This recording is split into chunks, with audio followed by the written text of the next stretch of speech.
Assalamualaikum warahmatullahi wabarakatuh, teman-teman. Kali ini saya akan sedikit membuka tentang buku dan mengulas sedikit tentang buku yang ditulis oleh Fazlur Rahman. Ini adalah gurunya Nurholis Majid dan gurunya Syafi'i Ma'arif. Kita sama-sama paham, kita sama-sama tahu bagaimana peran Bapak Nurholis Majid dan Bapak Syafi'i Ma'arif dalam dunia kependidikan di Indonesia.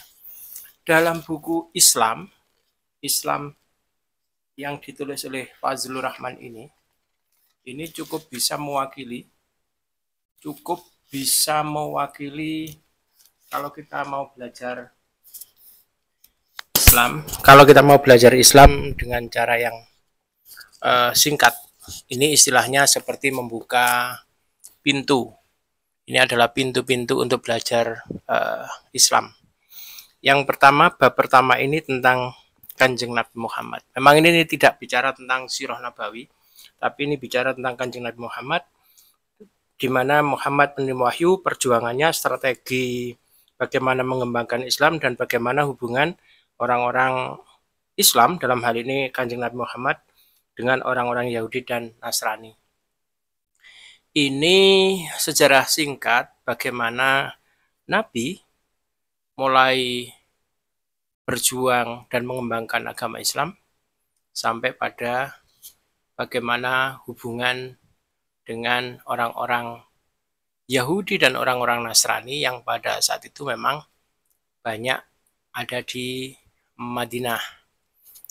Di Mekah tidak banyak, tapi di Madinah ada, terutama Yahudi itu banyak sekali di Madinah.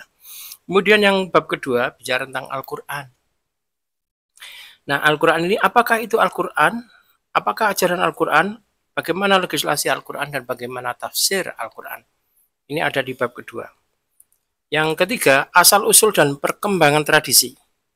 Yaitu intinya pendahuluan, situasi kesarjanaan Barat, sifat otoritas Nabi, hadis dan sunnah, atau tradisi verbal, tradisi praktis, oposisi klasik terhadap hadis, perkembangan ilmu hadis. Ini bab ketiga ini yang dimaksud perkembangan tradisi itu adalah perkembangan sunnah atau perkembangan perilaku yang mengikuti hadis-hadis Nabi, yang mengikuti diamnya Nabi, yang mengikuti anjuran Nabi, perkataan Nabi, perilaku Nabi, serta diamnya Nabi terhadap suatu perkara. Nah, ini disebut dengan perkembangan tradisi. Kemudian struktur hukum. Ini dalam bahasa Islam biasanya disebut fikih. Fikih yaitu perkembangan awal Al-Quran dan As-Sunnah. Di sini ada qiyas, ijma' atau konsensus. Jadi di dalam Islam itu ada dua sumber tertulis, yaitu Al-Quran dan hadis, atau Al-Quran dan As-Sunnah. Kemudian ada perkembangan lagi yaitu qiyas. Qiyas itu analog, serta ijma', yaitu konsensus orang-orang baik untuk memutuskan perkara-perkara yang baik atau perkara-perkara hukum. Kemudian ada bab kelima, teologi dialektis dan perkembangan dogma. Ini sangat unik sekali, karena di tahap awal bagaimana teologi Islam, itu sebenarnya teologinya adalah teologi tauhid. Intinya tetap teologi Islam adalah teologi tauhid. Yang lain adalah pengembangan-pengembangannya. Sebagaimana Nabi Adam sampai Nabi Isa sekalipun sebenarnya bicaranya adalah tauhid. Nah, yang lain-lain, teologi-teologi atau percikan-percikan teologinya tentu saja ada perkembangan di sana. Tapi satu, yaitu bahwa pengesaan Allah, yaitu Tuhan itu tunggal, tidak macam-macam. Ya, Tuhan itu tunggal. Nah, di sini ada tahap-tahap awal yang biasanya dipakai oleh para yang sekarang menyebut dirinya Salafiyah, itu memakai dogma-dogma awal. Kemudian muncul Mu'tazilah. Mu'tazilah ini lebih berkembang atau mengembangkan teologi dengan akal sebagai pimpinan atau pembimbingnya.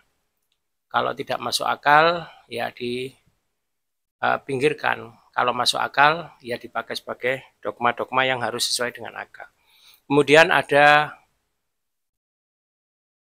Asy'ari sebagai antitesis. Asy'ari dan Maturidi sebagai antitesis dari teologinya Mu'tazilah yang banyak menjadikan akal sebagai rujukan. Asy'ari sama Maturidi ini juga menjadikan untuk melawan mereka juga dengan menggunakan ilmu kalam dan filsafat, tetapi lebih banyak memakai as-sunnah, Al-Quran dan as-sunnah sebagai rujukannya. Nah, kemudian perkembangan syariah. Ini syariah, perkembangan konsep syariah, pembaruan tradisional Ibnu Taimiyah, syariah dan hukum. Dan Ibnu Taimiyah ini pada akhirnya menjadi disertasinya Pak Nur Khalis Majid, karena ketika diajarkan tentang Ibnu Taimiyah ini, Pak Nur Khalis Majid dari apa yang saya baca itu sangat antusias sekali. Kemudian ada gerakan filsafat, yaitu tradisi filosofis, ortodoksi dan filsafat, agama filsafat, dan yang kedelapan adalah doktrin dan praktek-praktek sufi. Nah ini, di dalam buku Islam ini juga ada bicara tentang doktrin dan praktek sufi, di mana kebangkitan dan perkembangan awal sufisme, permulaan kelembagaan sufisme, jalan sufi, munculnya sufisme ortodok dan teosofi sufi. Sufi di sini adalah tasawuf, yaitu kemudian ada kelembagaan, yaitu pengorganisasian dan institusionalisasi sufi menjadi lembaga-lembaga torekot. Nah itu, di sini dibahas juga tentang bagaimana awal perkembangannya. Kalau sufi aslinya adalah tazkiyatun nafs, tapi kemudian dalam perkembangannya justru untuk tazkiyatun nafs itu membutuhkan guru atau mursyid sedemikian rupa, maka sampai hari ini ada sekitar 48 kelompok tasawuf dalam bentuk torekoh yang dianggap sebagai muktabar, dan semuanya berada di luar Indonesia, di luar Nusantara. Walaupun di Indonesia ada 2 tanda petik torekoh, misalnya Siddiqiyah sama Wahidiyah, tapi itu belum dianggap muktabar karena memang adalah lokal, sebagai sufisme lokal yang belum diakui di seluruh dunia, hanya ada di Indonesia. Kemudian organisasi sufi, sufisme dan agama populer, ordo-ordo sufi. Ordonya itu banyak sekali tadi, ya, ada 48 lebih ya. Kemudian ada perkembangan sekte. Nah, kalau sekte ini lebih ke teologi. Teologi itu ada aliran Khawarij dengan segala implementasinya ya, teologi Khawarij, kemudian Syiah dan cabang-cabang alirannya. Sebenarnya di sini juga sekte ini, kalau Fazlur Rahman tidak menyebut Khawarij sebagai madhab, tidak menyebut Syiah sebagai madhab, cabang-cabang Syiah sebagai madhab, tapi sebagai sekte. Kenapa? Karena biasanya dalam sekte itu terjadi kultisme. Kultisme itu pemujaan terhadap atau kultus individualis. Kita paham bagaimana Syiah dalam hal ini sangat kultis, sangat mengkultuskan tokoh-tokoh yang dianggap suci dan tanpa dosa, terutama ada Imam 5, ada Imam 12, dan lain-lainnya itu ya. Kemudian ada gerakan pendidikan sampai bagaimana Islam membawa pengaruh besar dalam perkembangan ilmu dunia, terutama di Spanyol sama di Baghdad saat itu ya, yang mempengaruhi Eropa sedemikian rupa, dan warisan-warisan terakhirnya ada di Turki yang kemudian ketika Turki sebagai the sick man itu memang dalam kondisi Islam sedang banyak dijajah oleh dalam hal ini adalah negara-negara Nasrani, dan kemudian juga memang kelemahan, itu bagian dari kelemahan Muslim. Kalau dulu memang ada keseimbangan, kadang kalah, kadang menang, kadang kalah, kadang menang. Di titik akhir, terutama di abad 19 sampai 20, memang Muslim mengalami atau Islam mengalami kemunduran. Puncaknya dengan hilangnya kekhilafan Turki Utsmani yang ada di Mesir itu. Ada di Turki. Nah, yang paling menarik dari yang ada ini adalah ketika membicarakan tentang gerakan-gerakan pembaruan pramodern. Kalau gerakan pembaruan modern kita paham di Indonesia juga ada, namanya Muhammadiyah, ada Persis, ada Al-Irsyad. Tapi yang pramodern ini, ada gerakan pembaruan pramodern, ini ketegangan antara Islam pramodern, kaum Wahabi, gerakan pembaruan di India, gerakan-gerakan pembaruan di Afrika. Ini lebih kepada Wahabi. Jadi pada akhirnya Wahabi ini kan sangat kuat dengan kredo kembali kepada Al-Quran dan Al-Hadis atau Al-Quran dan As-Sunnah. Nah, itu kemudian Wahabi itu awalnya hanya dinisbatkan kepada para pemeluk Islam yang memang mengikuti Muhammad bin Abdul Wahab dan ajaran-ajaran yang diteruskan oleh murid-muridnya, yang sekarang ya tentu saja ada di Saudi Arabia. Tetapi kemudian ternyata terjadi universalisasi istilah, sehingga walaupun dia bukan Wahabi, tetapi kalau semboyannya adalah kembali kepada Al-Quran dan Al-Hadis, maka dia dianggap secara istilah universal, dia adalah Wahabi. Maka tidak heran kalau ternyata bahwa di Indonesia itu awal-awal perkembangan Muhammadiyah, awal perkembangan Persis, Al-Irsyad ya dianggap sebagai Wahabi. Kenapa? Karena memang kredonya kembali kepada Al-Quran dan As-Sunnah atau Al-Quran dan Al-Hadis itu selalu didengungkan. Dan memang ada pembaharan-pembaharan di sana yang tidak bisa tidak mau, suka tidak suka, pada akhirnya terkena imbas dari istilah universal, yaitu tentang Wahabi. Pokoknya sopo ae sing tidak bermadhab, sopo ae yang tidak mengikuti madhab yang 4 itu, maka dianggap sebagai Wahabi. Nah ini teman-teman, ini kalau kita bisa membahas secara khusus bagaimana buku Islam karya Fazlur Rahman, ini bagus untuk orang yang sedang belajar keislaman tanda petik, bukan belajar agama Islam ya, bukan belajar agama Islam. Kalau belajar agama Islam ya belajar tentang rukun iman, rukun Islam dan lain-lain. Tapi ini belajar tentang perkembangan Islam dan bagaimana memahami Islam mulai dari awal sampai akhir secara global, secara umum. Jadi begitu teman-teman ya. Bagus sekali ini kalau kita diskusikan dengan diskusi yang lebih baik dalam bentuk referensi dan pembanding, ini jauh lebih bagus. Jadi di sini siapa Wahabi itu?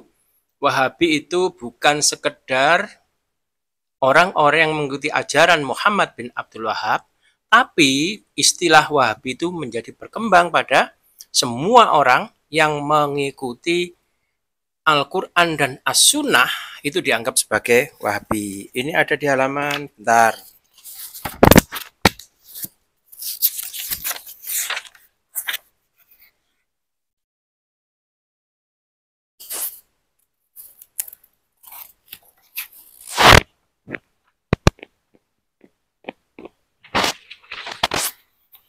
Nah, ada di halaman 289, di mana di sini dalam terjemahannya Pak Fazlur Rahman menulis begini, dalam kenyataannya Wahabisme telah menjadi istilah generik atau istilah universal ya, istilah umum, istilah generik yang dapat diterapkan tidak hanya kepada gerakan khusus yang dicetuskan oleh Muhammad bin Abdul Wahab, tapi juga pada semua jenis fenomena yang analog di seluruh dunia Islam yang mencanangkan pemurnian agama dari bid'ah-bid'ah yang merendahkan derajat agama dan mendesakkan penilaian agak bebas, bahkan orisinil dalam masalah-masalah agama. Padahal kalau Wahabi yang asli, Wahabi yang pengikut Muhammad bin Abdul Wahab, itu tidak boleh malah mendesakkan penilaian yang bebas dan orisinil dalam masalah agama. Tidak, harus semuanya harus bersandar pada Al-Quran dan Al-Hadis dan ijma' para salafus soleh, para sahabat tabi'in dan tabi'in. Kenapa terjadi istilah generik? Ya biasa. Dalam peristilahannya memang itu tidak ada salah karena gejala sosiologis memang begitu. Sebagaimana juga istilah santri. Istilah santri asalnya adalah orang-orang atau pelajar yang sedang belajar agama dan dia tinggal di sebuah pesantren. Itu namanya santri. Tapi istilah generik santri, nah itu dari Clifford Geertz menyatakan bahwa santri adalah semua orang Islam. Itu tidak ada tua mudanya, tidak ada. Semua orang Islam yang mempraktekkan kehidupan Islami dalam kehidupan sehari-hari, seperti dia sholat, poso, zakat, dan dia menjauhi larangan-larangan Islam, hati-hati terhadap hal yang haram, dan dia memakan yang halal-halal saja, dan dia tertarik dan dia kehidupannya terpandu betul oleh agama, itu dianggap santri. Jadi santri bukan hanya pelajar yang sedang mempelajari Islam dan ada di pondok-pondok pesantren, tapi santri adalah semua orang yang muslim yang sedang mempraktekkan agama Islam dalam kehidupan sehari-hari. Itu mirip dengan Wahabi tadi. Wahabi adalah gerakan yang kembali pemurnian kepada Al-Quran dan As-Sunnah dengan menghalau bid'ah-bid'ah dan seterusnya itu. Jadi tidak heran kalau ternyata pada akhirnya Muhammadiyah, proses Al-Irsyad di awal-awal perkembangannya dulu dianggap sebagai Wahabi juga. Sementara itu, terima kasih. Kita lanjutkan yang akan datang.